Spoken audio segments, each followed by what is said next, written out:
Did you know that you can calm down your child's anger using their five love languages, speaking their love language? That's what we're going to talk on this episode of the Parenting with Understanding podcast. You are going to learn the method to calm down a child fast, easy, speaking their love language. When you are done with this episode, you are going to provide an environment in your house where, when there is anger, love can coexist. Love and anger are not divorced, they could coexist. And matter of fact, when your children learn that anger is not the absence of love, they will grow up having a good, healthy relationship with their anger. And when they feel angry in life with their relationships, at home, in the classroom, in a job, they're not going to turn destructive but constructive. They are going to use that anger to love themselves and love others. And yes, this might sound counterintuitive, but I encourage you to stay because you are about to raise an emotionally intelligent child who knows how to work their anger in a constructive manner by understanding love, the connection between love and anger. Hello, my name is Marcela Collier. I am your host of the Parenting with Understanding podcast, and welcome to a new episode. I am a certified parenting coach and founder of HIC Parenting Education Agency. My team of coaches and I have served 14,151 parents go from reactivity to raising their children with a lot more peace, to raising emotionally secure children. So let's talk about this topic of anger and love. How is that possible? So, anger is a primary emotion. What does that mean? It is a protector emotion. We show anger to protect ourselves from danger and to protect more tender feelings. When we may feel sadness, disappointment, loneliness, powerlessness, if we don't feel comfortable enough to show those vulnerable feelings, those more tender feelings, we may show it through anger. If your child shows all their emotions through anger, it could be that they don't know how it would feel to express powerlessness, loneliness, disappointment, sadness, and still feel safe. So, anger is a primary emotion. Anger is not good nor bad. If you have an angry child in front of you, it's not a reflection that you're a bad parent or you did something wrong to make them angry. They are protecting their more tender feelings for a reason. For a reason, they're not showing it. We need to feel a deep level of trust and vulnerability to show our more tender feelings. Who are you more likely to show your more tender feelings to? The neighbor that you barely know or your dear friend who you trust?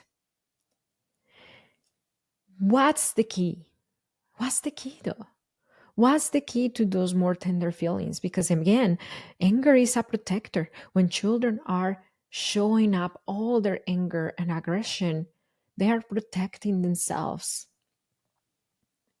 So, is it about shutting down the anger or shutting down the emotion?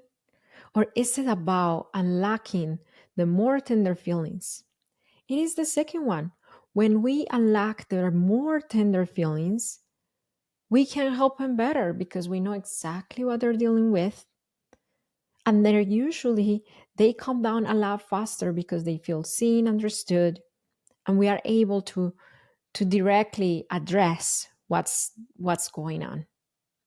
But what's the key?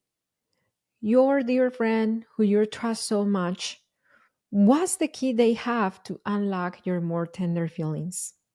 What's the key they have to your anger? Love. Love is the key that unlocks the door of anger and allows us to go through it and see our children's more tender feelings. In Proverbs 15 and 1, it says that a gentle answer turns away wrath, but a harsh word stirs up anger. This is so true. This is so true. Just, I remember my foster son, he was about 15, and then he came from school. He slammed the door. He went towards his bedroom. He needed to go through the baby gate. He basically knocked the baby gate down to the floor, and he continued to his bedroom and slammed the door. Let's just look at both possible scenarios. A possible scenario of love being the key towards unlocking his more tender feelings, and a harsh word or a harsh response that will develop that shield of anger even more. So let's just say that I would have seen that. By the way, that day I was in the kitchen, and in the kitchen, my kitchen at the time was next to the front door. We moved houses. When he came in, he didn't say hi to me. He just went right to his bedroom and slammed everything. What about if I would have followed him and say, "Who do you think you are? You came into my house and didn't say hi to me, and you scared my babies by knocking their baby gate down, and now you're slamming your door. Who do you think you are?" Would this harsh answer, would this harsh answer open the doors to his more tender feelings? Or will it develop his anger shield even more? I think so. I think, if anything, it would have gotten us in such a power struggle. The problem there is with this is that many parents believe that if they show love in their children's anger, they're permissive. When in reality, they're solving the motion so they can get busy with correcting the behavior. I didn't pick up the baby gate for him. I let it on the floor. I let it be on the floor until I knew I could go towards correction, behavior correction, and he gladly did it. Why? Because this is what I did. He came in, he did all that. I allowed him to have his moment. I mean, the baby gate went down. It was kind of loud when it fell, but nobody was hurt. He went to his bedroom. I knew he needed that alone time to process whatever thing was happening. He came out about 40 minutes later, and then he didn't know what was going to happen because he grew up in the opposite of a respectful environment. I looked at him, and in a very gentle tone, I said, "Hey, are you hungry?" I didn't even address the baby gate down or the behavior yet. I offer him unconditional love. His love language is acts of service.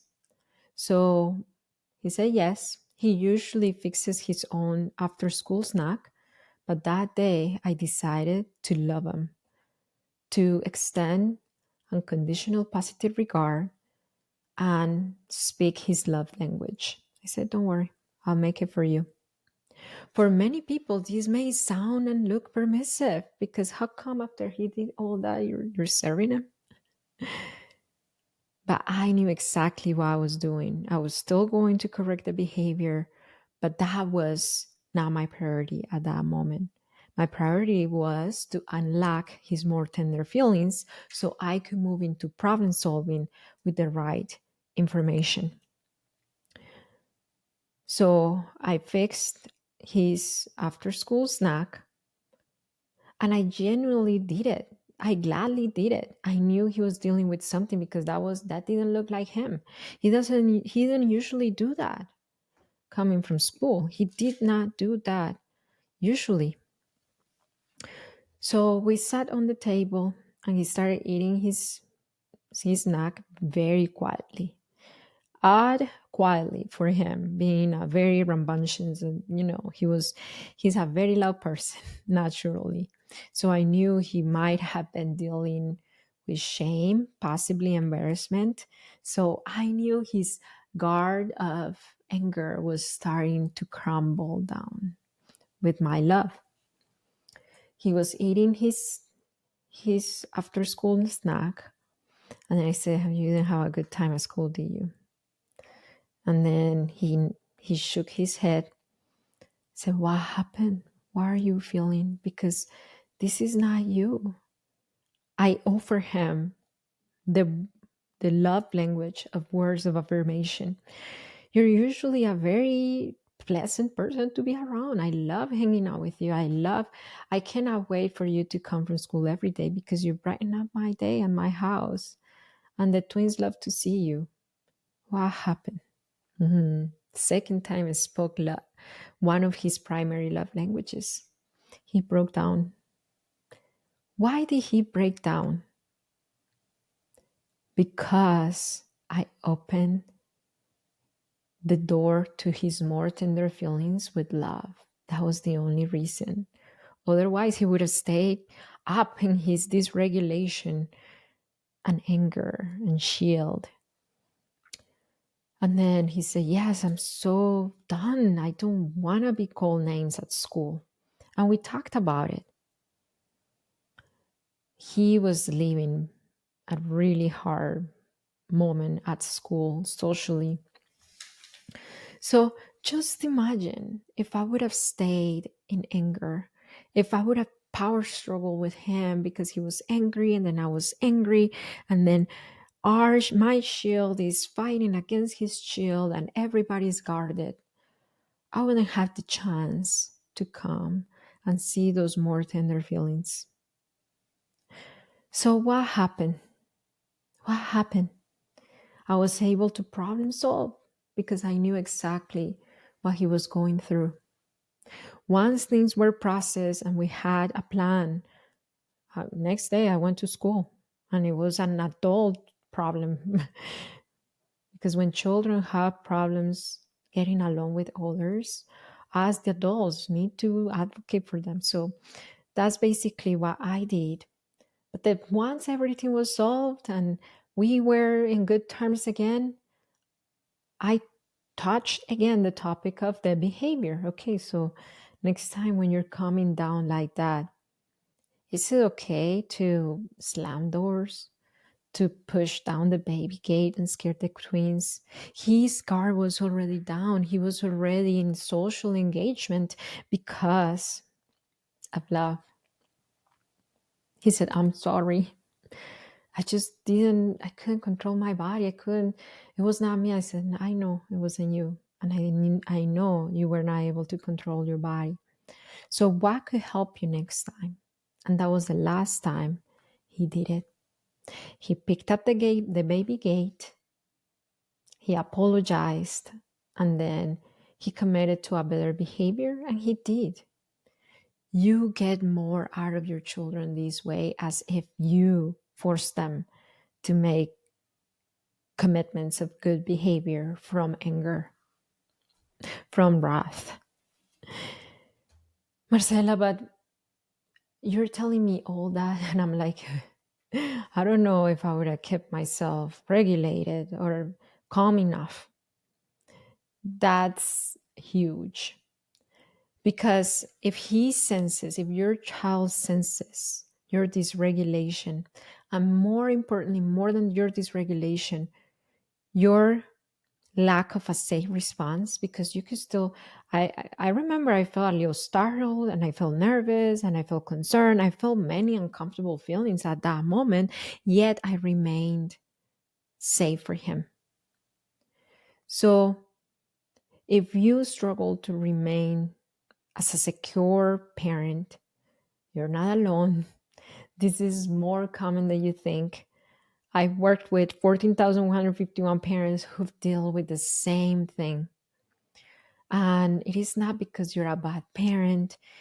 It is not because you're not meant to be a parent. Many parents convince themselves, maybe I'm not meant to be a parent. It's not about that. It's about because there is a very important skill called the skill of emotional regulation. There is another important skill called the skill of mindset. And there is a last very important skill called the skill of positive discipline that you might not know yet. If you want a 4-step system to break free from all that reactivity, so even if you feel big emotions, you can remain secure with your children, I have an invitation for you. There is a free class that you can find right now on hicparenting.com, hicparenting.com. On this free class, it is the same free class that all my clients took. You are going to learn the 4-step system that I coach my clients in to break free from angry reactions, bring peace to their parenting, and raise secure children. It is in hicparenting.com. I'm going to leave a card up here or in the description below. If you are listening to your podcast episode from your podcast feed, if you open the description of this podcast, it is there. Sona was one of our clients. She learned these steps. We helped her apply these steps in coaching. And this is what she said after the end of the process. Yeller and a screamer anymore. I don't go to bed at night feeling guilty about how I treated my children. I'm able to control my triggers so much better than I was in the past and just realize where they come from. With my kids, I feel like there's been so many changes as well. They learned so much by just watching me model things. I just feel like our connection is just a lot stronger. And that was Sona. That could be you. She's by the record or for the record. How do you say by the record or for the? I think it's for the record. Second language learner here. She's a single parent. When she came to us, she was dealing with a really tough divorce, and her children were fighting her and fighting each other a lot. So if it worked for her, I know it's highly possible it will work for you. The first step is the free class. And of course, if you want to help us apply those steps, you can become a coaching client and we can help you. But always the first step is that free class so you can go through the training and you can apply it on your own if you feel confident to do it on your own as well. So, our goal when our children are angry are number one, to guide their expression of anger, and number two, to speak their love language, to unlock the door to see their more tender feelings. Because from those more tender feelings, we have we have tools to work with. We have information to craft the solution that will help our children feel a lot better and supported. So my son, my foster son's love language is right now, he's still alive, eh, acts of service and words of affirmation. But what about if it were quality time? Possibly I would have just sat by him. Maybe I would have knocked the door and asked him if I could just come in with a very low tone. Tone is key. If they see and they feel us, that our tone is safe, is welcoming, is if our tone doesn't raise up defensiveness, they will be like they will be drawn to that. So I may say something like, "You're not in trouble, son. I just want to hang out with you, and I just want to connect with you for a little bit." If words of affirmation, yes, how I said it. Babe, maybe a simple "I love you," maybe a simple "I see how angry you are. I want to help you figure out I love you, son." Physical touch, maybe a gentle tap, maybe offering a hug. I see you're dealing with something really hard because that's not you. You're not the kind of person who comes knocking things down. Do you want a hug? Maybe gifts. One of my sons, I have twins, now they're 9 years old. One of them, his love language his love language is gifts. So I keep a calm down basket and I keep a surprise drawer. When he's dealing with big emotions, I pull something out of the surprise drawer. And it's usually things that help him regulate, such as blowing bubbles. I keep bubbles and I keep balloons in there and I keep fidget toys. So those are things that help him regulate his breathing or stem, so to regulate his body. So gifts don't have to be promising them to buy them their an Xbox if they calm down. Matter of fact, I don't recommend you that, but it could be as simple as offering a simple note in their lunchbox or uh, going to their bedroom and then handing to them something that they treasurely love, such as right now, my twins, they yesterday they won their soccer tournament. So let's just say my son, the one whose love language is gifts, he comes from school and he's having a hard day. Maybe I would go to his medal place and I would take his medal and then offer it to him and say, "Hey, you're a winner. You're struggling right now, and I want to help you." You can find a creative way to speak your child love language. The important thing is for you to have clear that the reason we speak our children's love language during their angry moments is to disarm their anger so we can go through it and go and see their more tender feelings from a genuine connection, not manipulation, you know. Our children sense when we are not wanting to speak their love language, but we're just doing it to get something out of them. So, working you, so you want to genuinely speak their love language during those moments. It could be hard, but with practice, we can get there. So that's what I have when it comes to how to calm down aggression, speaking our children's love language.